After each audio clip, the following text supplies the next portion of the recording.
Bismillahirrahmanirrahim. Assalamualaikum warahmatullahi wabarakatuh. Waalaikumsalam Waalaikumsalam warahmatullahi warahmatullahi wabarakatuh. wabarakatuh. Ya, selamat malam teman-teman. Eh, Kita semua berkumpul lagi dengan keadaan sehat, alhamdulillah.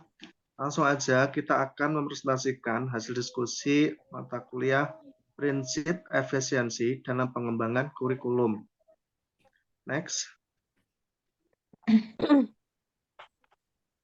Nah, langsung aja di sini langsung dari prinsip efisiensi menurut para ahli. Nah, di sini prinsip efisiensi itu adalah mengusahakan agar kegiatan dan kemampuan agar tidak mubazir dalam segala hal, seperti waktu, tenaga, biaya, dan sumber-sumber lain, yang harus dilakukan secara optimal, cepat, dan tepat, sehingga hasilnya memadai. Intinya adalah penggunaan waktu, tenaga, dan apapun yang berkaitan sama pembelajaran dilakukan dengan baik, sehingga mendapatkan hasil yang paling cepat dan efisiensi. Oke, untuk slide selanjutnya akan dijelaskan oleh Mbak Yasinta. Monggo Mbak Yasinta. Baik, terima kasih Bapak. Selanjutnya yaitu kurikulum itu harus praktis, mudah dilaksanakan, menggunakan alat-alat yang sederhana, dan biayanya murah. Dalam hal ini, kurikulum dan pendidikan itu selalu dilaksanakan dalam keterbatasan-keterbatasan, baik dalam hal waktu, biaya, alat, maupun personalia. Menurut Sutopo dan Sumanto 1986, pada dasarnya waktu, tenaga, dan biaya tersebut dapat digunakan untuk menyelesaikan program pengajaran yang merealisasikan hasil yang optimal. Jadi ketika kita menggunakan kurikulum itu, kita harus melaksanakannya dengan sebaik-baiknya, menyesuaikan dengan kebutuhan-kebutuhan kita. Next, selanjutnya Mbak. Nah, berdasarkan pendapat tersebut, dapat ditarik kesimpulan bahwa prinsip efisiensi dalam pengembangan kurikulum merupakan mengusahakan bagaimana dalam pengembangan kurikulum itu dapat mendayagunakan waktu, biaya, serta sumber lain secara optimal sesuai dengan tujuan yang akan diharapkan. Selanjutnya, prinsip efisiensi. Nah, ini ada dua ya. Yang pertama, menyesuaikan keadaan. Jadi, kita itu tidak bisa untuk menuntut kemampuan kita. Jadi kita harus menyesuaikan sesuai dengan kemampuan.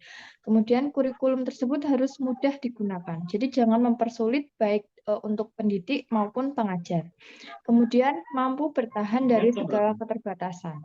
Jadi sumber daya yang ada itu sepenuhnya untuk mendukung pembelajaran dan dapat digunakan dalam segala keterbatasan. Jadi efisiensinya itu kita tidak boleh membatasi kurikulum tersebut. Jadi siapapun yang menggunakan kurikulum tersebut paling tidak bisa melaksanakannya dengan sebaik-baiknya.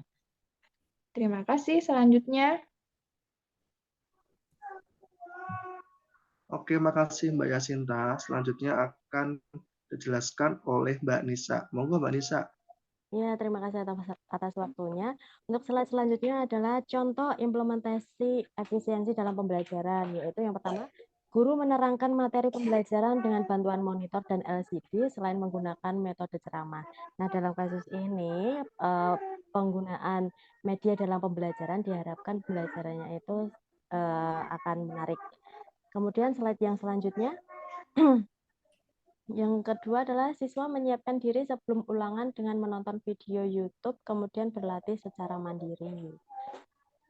Slide yang selanjutnya, yang terakhir adalah pihak sekolah mengumumkan informasi hari libur secara mendadak dikarenakan pihak sekolah mengadakan acara pelatihan guru di luar kabupaten melalui grup WhatsApp yang diikuti seluruh siswa.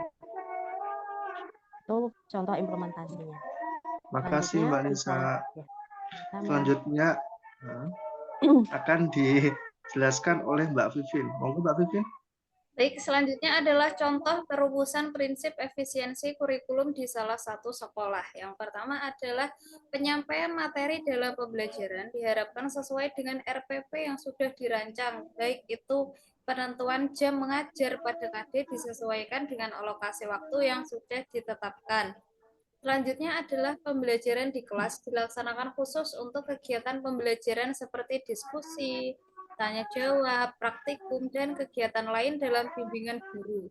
Sedangkan kegiatan mandiri seperti mencatat materi di dalam buku pelajaran bisa dilaksanakan di luar jam sekolah dan di rumah.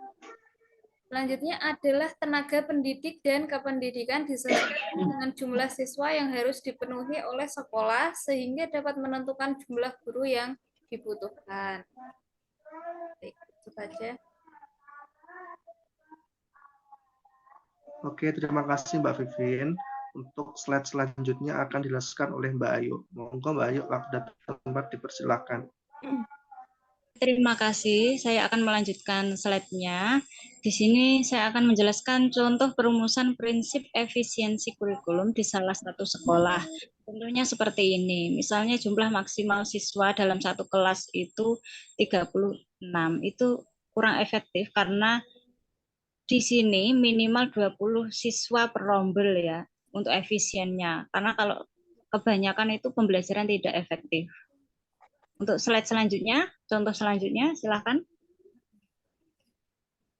Selanjutnya adalah penetapan materi esensial dengan mengurangi materi ajar yang diberikan kepada siswa. Di sini maksudnya adalah materi yang banyak tersebut dipadatkan menjadi materi-materi yang pokok saja, agar materi ajar yang kita terangkan itu tidak terlalu di luar batas itu, di luar batas atau di luar ajar, di luar materi ajar atau modul ajar yang sekarang di kurikulum Merdeka tersebut. Selanjutnya, yang terakhir adalah penggunaan laboratorium sesuai dengan fungsinya. Tidak digunakan untuk kegiatan lain yang tidak berhubungan dengan praktikum. Contohnya untuk praktikum,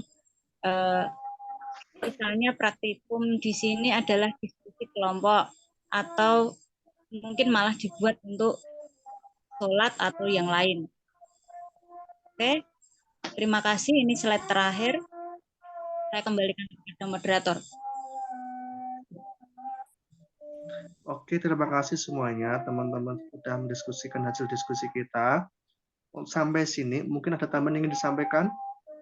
Cukup, Mas. Kalau sudah cukup, mungkin semuanya sudah dapat dapatkan masing-masing. Selamat malam, jaga kesehatan. Wassalamualaikum warahmatullahi wabarakatuh. Waalaikumsalam.